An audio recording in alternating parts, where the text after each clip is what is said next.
Shit, bust a move. I'm going to Fat Tuesdays on some what do you call inline skates? On whiskey? That nigga drunk. On whiskey, going to Fat Tuesday with some inline skates, Jeff. That nigga fucked up. Should I go? Yeah.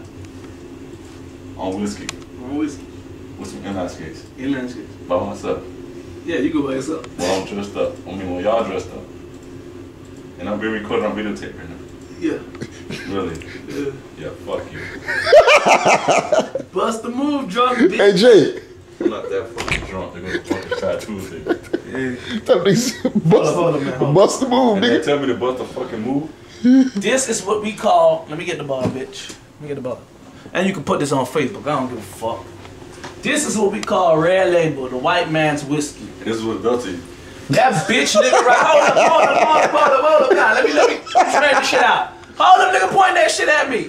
That bitch nigga went and drunk all up the Hennessy Black by his damn self. Also, yep. Ain't saving nigga none of this shit. Because he drank his own goddamn bottle. Got a nigga drinking this. Peep game, this nigga drinking whiskey out of a fucking teacup. Got a nigga drinking this. Out of a fucking teacup. Look Got how a we nigga, fucking hold doing up, it. man, shut the fuck up. But you fucking retarded. They got a nigga drinking this nasty ass shit that That's gets a some nigga drunk. That's what shit Peter, our family guy, would do. Yeah. Lick up some fucking teacup. But I tell you, hey, y'all black you gonna motherfuckers tell? don't fuck with this shit. This shit cheap and strong. But it's not cheap if it's strong. Bitch, it's cheap and strong, bitch. Then there would be Four Loko. Nigga stupid.